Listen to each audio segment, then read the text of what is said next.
Hola, en esta charla vamos a ver algunas nociones básicas sobre la memoria. Esta charla es una actividad realizada dentro de la cátedra QUAES UPF de Biomedicina e Ingeniería Biomédica.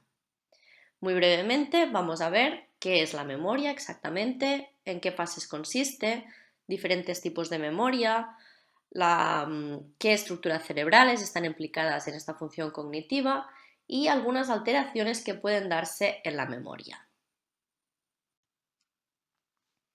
Empezamos por lo más básico. ¿Qué es la memoria?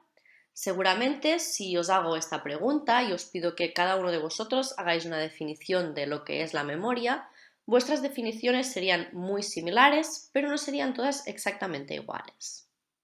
A continuación os voy a presentar las características básicas que definen lo que es la memoria. En primer lugar, la memoria es una capacidad psicológica o una función cognitiva. Lo que se conoce como las funciones cognitivas son los procesos mentales que nos permiten hacer infinidad de cosas. Entre estas funciones cognitivas encontramos, aparte de la memoria, pues por ejemplo, la atención, las funciones ejecutivas que nos permiten organizar información, planificar, tomar decisiones, etc. Una segunda característica básica de la memoria es que en el proceso de la memoria intervienen múltiples componentes y estructuras cerebrales. Algunas de estas estructuras cerebrales las veremos en diapositivas posteriores. Una tercera característica, y probablemente la que más define lo que es la memoria, es que la memoria engloba diversas funciones. Entre estas funciones se incluyen la capacidad de captar, almacenar y recuperar información. Probablemente cuando os he dicho que hicierais una definición de lo que es la memoria, todos habéis pensado rápidamente en este tipo de función, en la de captar, almacenar y recuperar información. Pero la memoria también tiene otras funciones. Una de ellas es la de la adaptación. A partir de los conocimientos que adquirimos a lo largo de nuestra vida y de las experiencias que vivimos, sabemos cómo adaptarnos a diferentes situaciones en las que nos vamos encontrando a lo largo de la vida. Sabemos cómo tenemos que actuar en una situación concreta o delante de personas concretas, por ejemplo.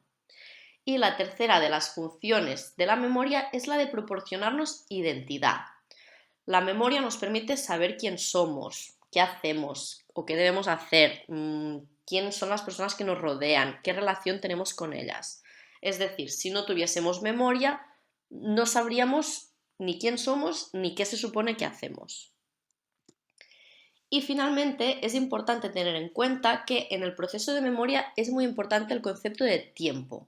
Como veremos posteriormente, podemos diferenciar diferentes tipos de memoria en función del tiempo en el que la información está disponible para nosotros. Esto lo veremos a continuación. Un aspecto que también es muy relevante cuando hablamos de la memoria es que ésta consiste en diferentes fases, siendo las de mayor relevancia la codificación, la consolidación o almacenaje y la recuperación. A continuación vamos a describir brevemente en qué consiste cada una de estas fases. La codificación implica el procesamiento, ya sea de forma consciente o inconsciente, de la información, con la finalidad de que ésta pueda ser almacenada posteriormente. Es decir, consiste en la transformación de los estímulos sensoriales en diferentes códigos de almacenaje. La codificación es importante tener en cuenta que será más eficaz si se basa en más de una modalidad sensorial. ¿Qué significa esto? Pues no será lo mismo el recuerdo que podamos tener de un pastel que simplemente hemos visto pasando delante de una pastelería que el recuerdo que tengamos de un pastel que hemos visto, hemos podido leer, tocar e incluso nos hemos podido comer. Es decir, el recuerdo que tenemos de un pastel que hemos podido sentir desde diferentes modalidades sensoriales. El siguiente proceso consiste en la consolidación. En esta fase se crea y se mantiene un registro temporal o permanente de la información. En este caso, el material almacenado tendrá una organización muy alta, lo cual nos va a permitir y a facilitar que la cantidad de información que pueda ser almacenada sea mucho mayor.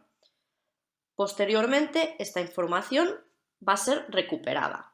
pasando a la fase de recuperación.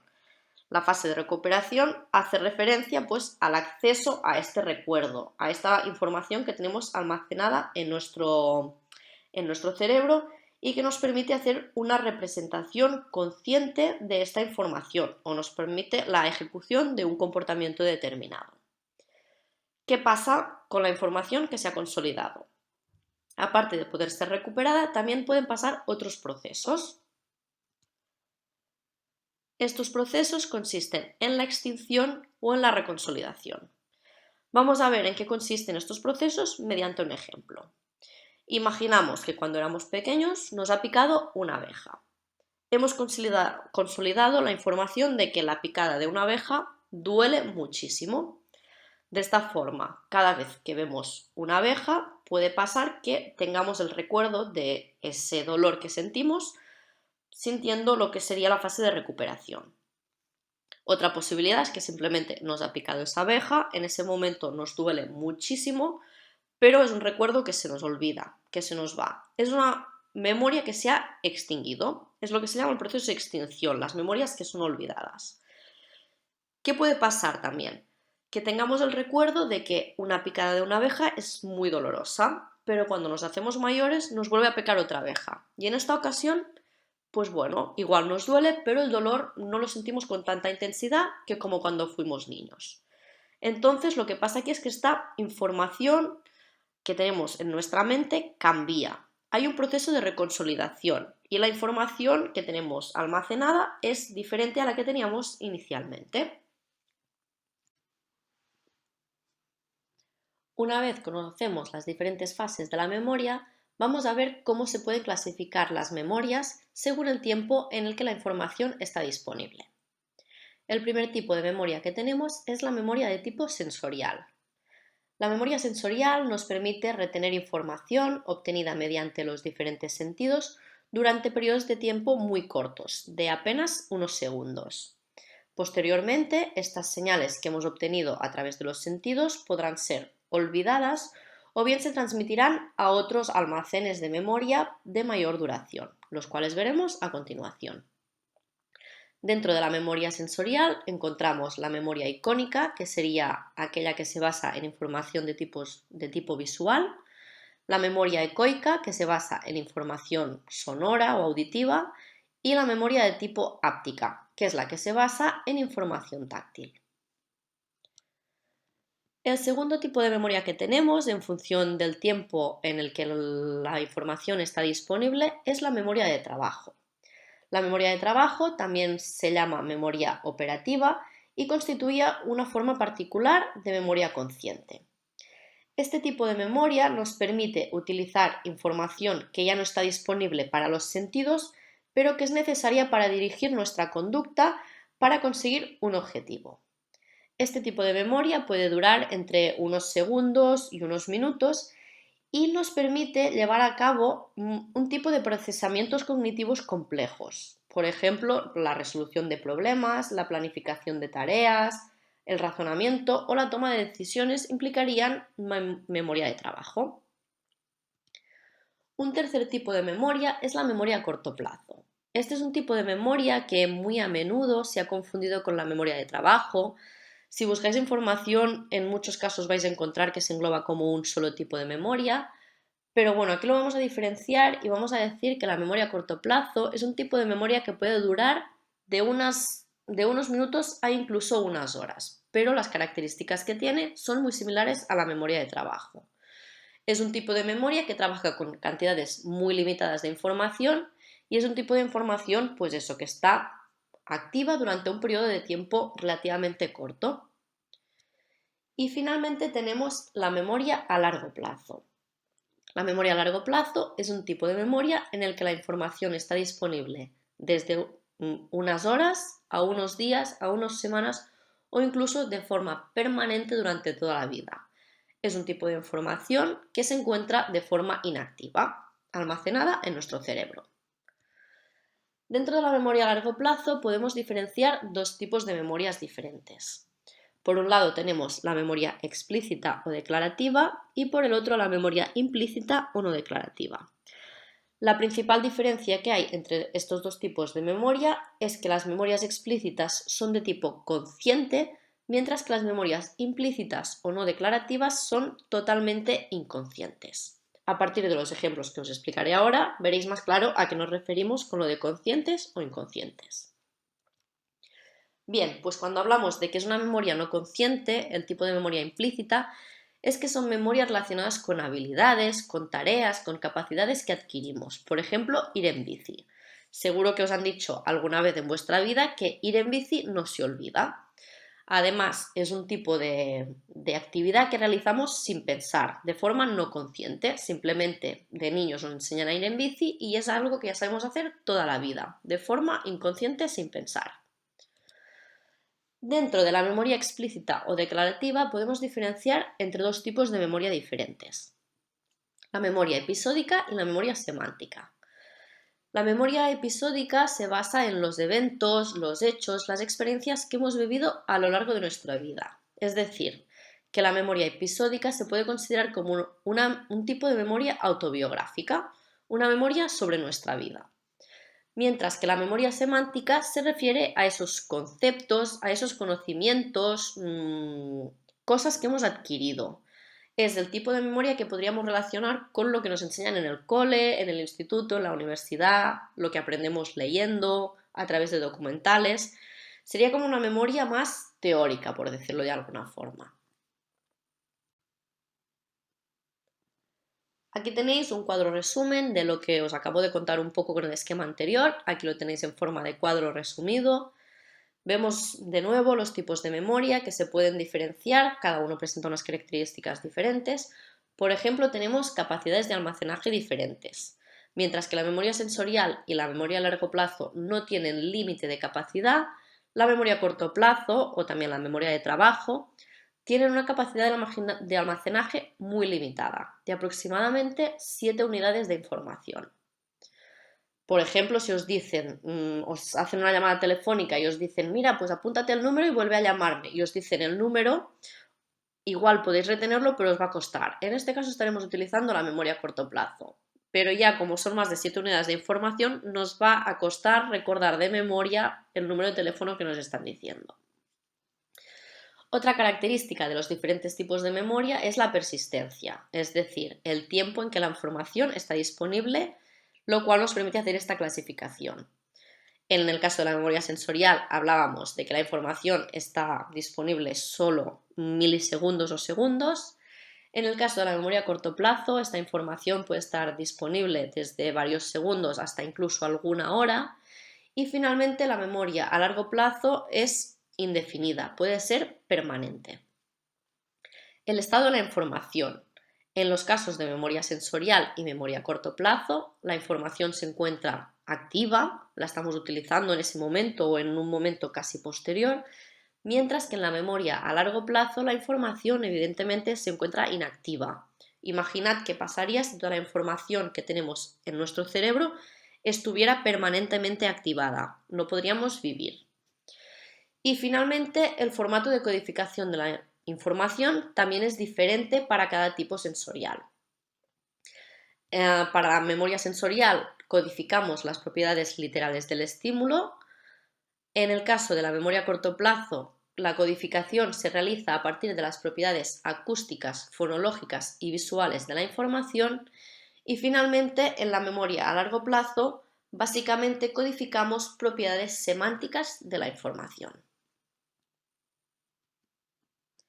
Bien, todo esto es muy interesante, pero ¿dónde pasa todo esto? ¿Dónde tienen lugar todos estos procesos de memoria que os acabo de contar? Todos estos tipos de memoria.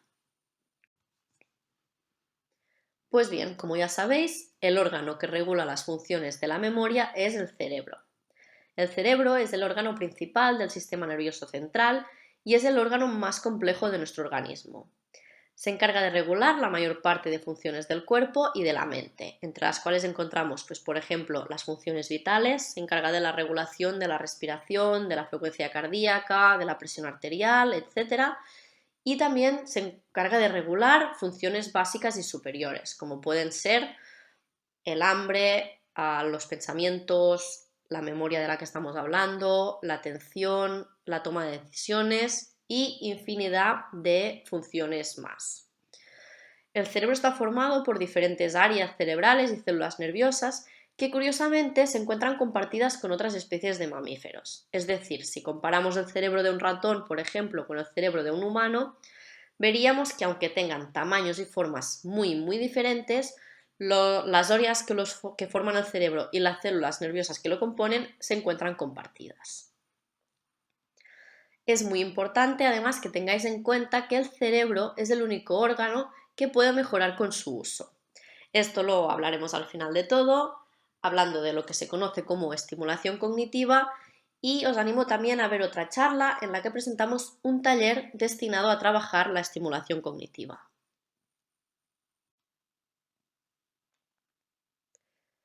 Bien, pues el cerebro es un órgano relativamente pequeño, pero está compuesta por diferentes partes. En la imagen de la izquierda vemos una imagen exterior del cerebro en que podéis ver que está dividido en diferentes lóbulos. El lóbulo frontal, el lóbulo temporal, el lóbulo parietal y el lóbulo occipital. Simplemente deciros que cada uno de los lóbulos cerebrales se encarga de la regulación de diferentes funciones y que cada uno de ellos está formado por diferentes áreas cerebrales.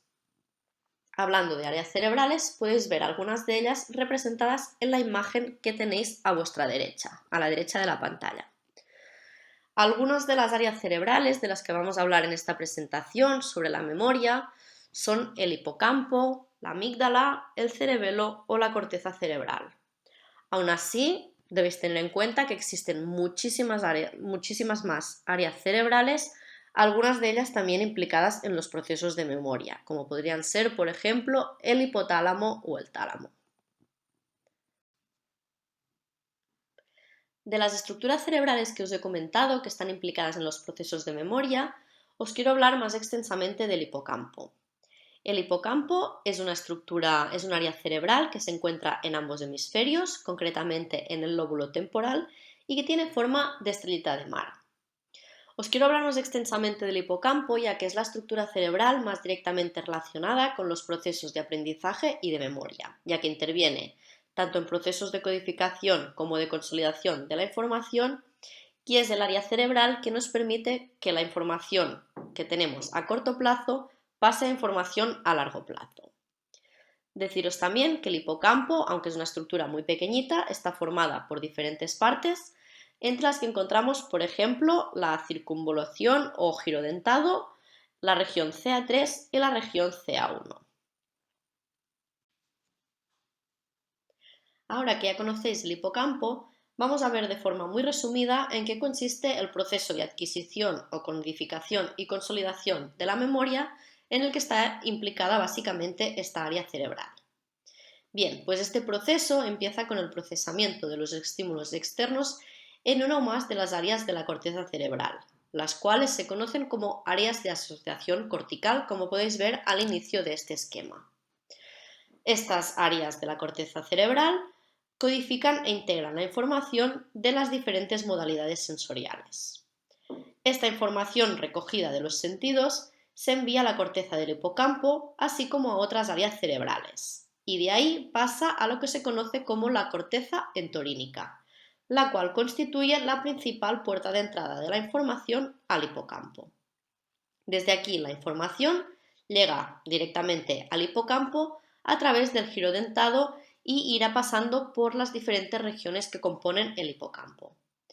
Además, el hipocampo también recibe información de la amígdala, que es otra región muy importante para los procesos de memoria, que veremos brevemente en la siguiente diapositiva. En el hipocampo tendrá lugar el proceso de codificación y una vez esta información se encuentra codificada, se volverá a mandar por diferentes vías de nuevo a la corteza cerebral, a esas áreas de asociación cortical que hemos dicho al inicio.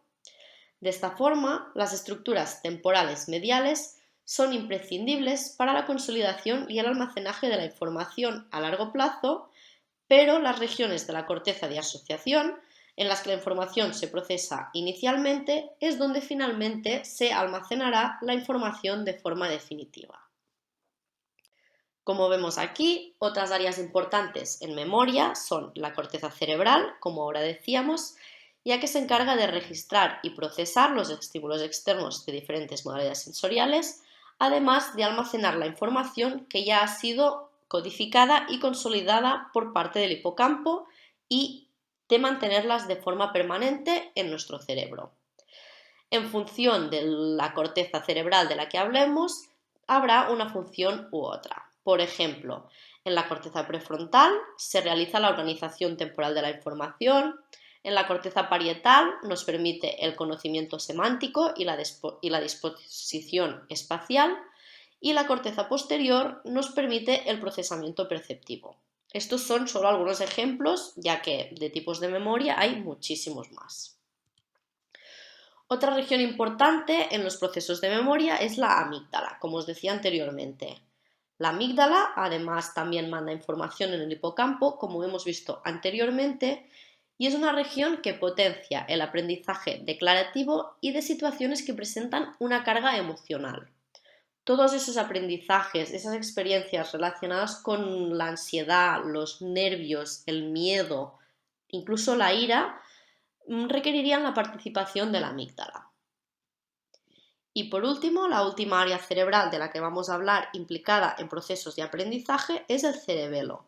En este caso, el cerebelo va a ser una área cerebral muy importante para el aprendizaje de procedimientos y de habilidades motoras. Por lo tanto, va a ser un área cerebral muy importante para el aprendizaje de las memorias a largo plazo de tipo implícito, de las que hablamos anteriormente, que son memorias inconscientes que nos permiten recordar habilidades, tareas, etc.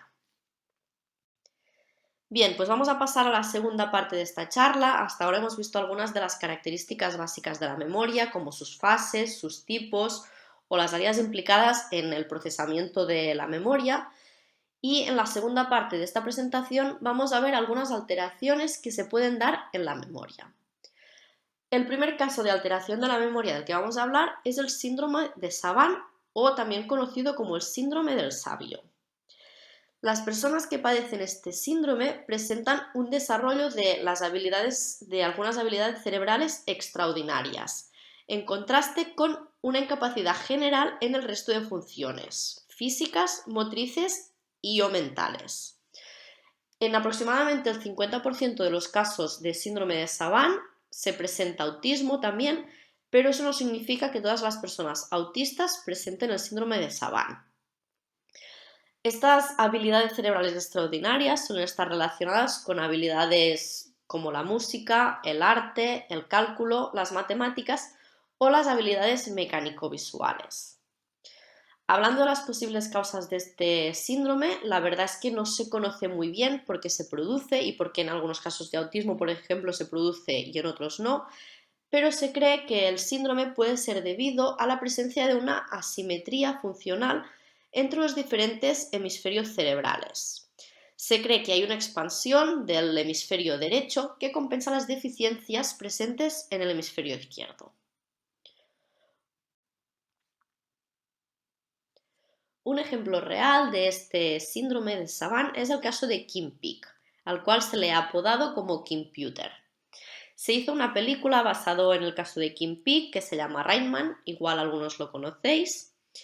Y bien, en este caso, Kim Peek, ahora ya está muerto, era una persona totalmente dependiente para todas las tareas de la vida diaria. Necesitaba ayuda de sus padres o de un cuidador para todas las funciones de la vida diaria, para vestirse, para lavarse, para ir al baño, etc.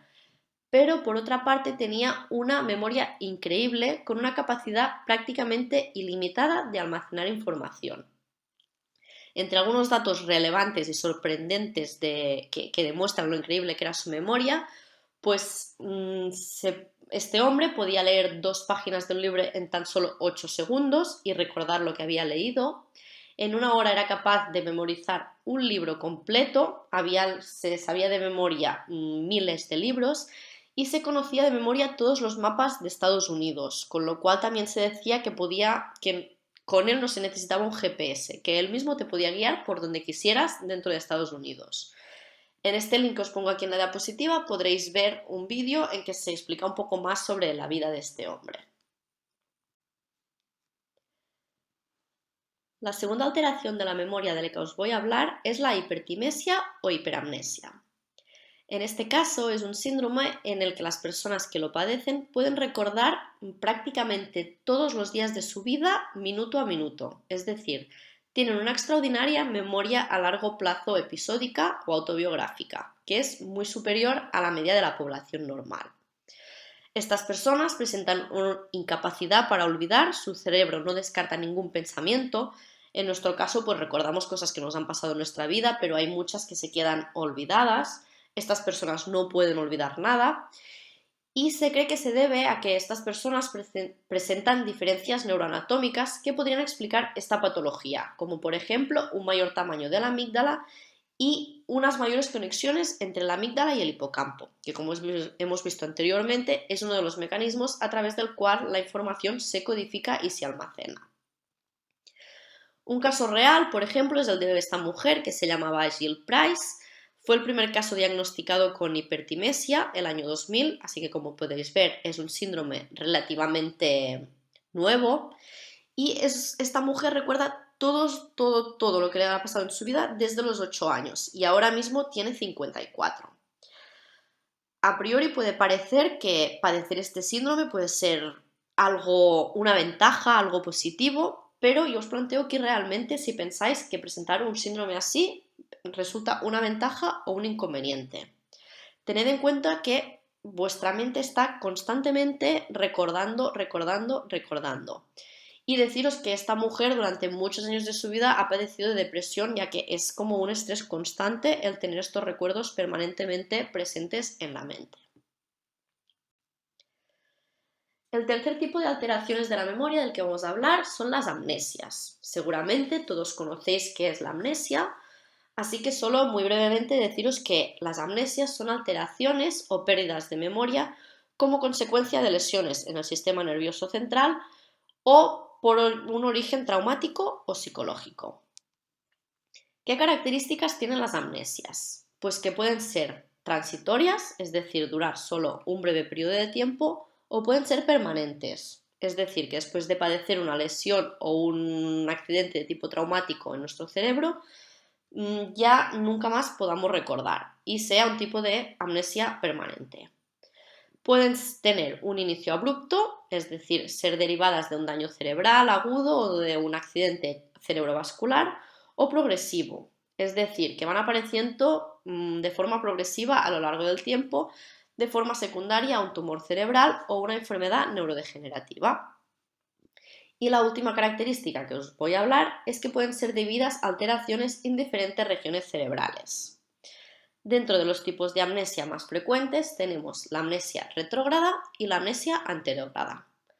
La amnesia retrógrada se caracteriza por una incapacidad de recordar aquello anterior al inicio del trastorno. Por ejemplo, si es debido a un accidente, pues serán personas que no podrán recordar nada anterior al accidente, mientras que la amnesia anterógrada se caracteriza por la incapacidad de crear nuevas memorias. Se olvidan en segundos, es decir, esa persona no tiene capacidad de almacenar la memoria, de pasarla de memoria a corto plazo a largo plazo. Como ejemplo de un caso de amnesia os voy a hablar del caso de Henry Mallison, que es el que se conoce como el paciente HM y es el caso más famoso de amnesia anterógrada. Vamos a ver un poco su historia. HM padecía una epilepsia muy grave y con la finalidad de intentar frenar esas crisis epilépticas, esas crisis tan fuertes que padecía, se le practicó una resección quirúrgica del lóbulo temporal medial, de ambos lados del cerebro. Esto implicó que el señor HM perdiera aproximadamente 2/3 del hipocampo y también la amígdala.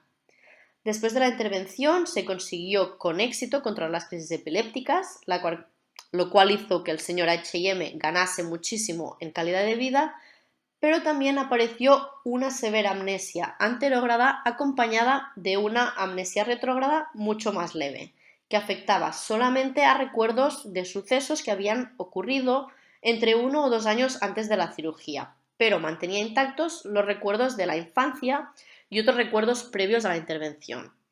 Además, el señor H&M también mantenía intacta la memoria procedimental. El caso del señor H&M nos permitió estudiar la importancia del hipocampo en la adquisición de nuevos recuerdos. De esta forma, tradicionalmente, se consideraba que el responsable de las alteraciones amnésicas era el hipocampo, pero a partir de casos como el de este señor, como el del paciente H&M, se observó que las lesiones limitadas al hipocampo solo afectaban al almacenaje de recuerdos nuevos a largo plazo. A partir de aquí se dedujo que el hipocampo tenía un papel fundamental en el almacenaje inicial de la memoria a largo plazo, como hemos visto en el esquema hace un rato de la presentación, pero que esta implicación es temporal y se produce solo al inicio del aprendizaje, ya que luego el almacenaje de la información, como hemos visto, se transfiere a otras regiones corticales del cerebro. Bien, otro tipo muy importante de alteración de la memoria del que es importante hablar son las demencias.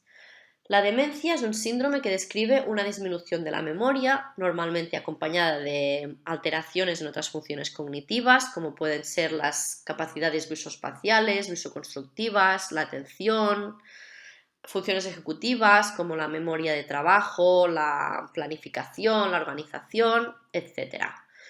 Y con el paso del tiempo la persona acaba volviéndose dependiente debido a esta disminución en su capacidad en las diferentes funciones cognitivas.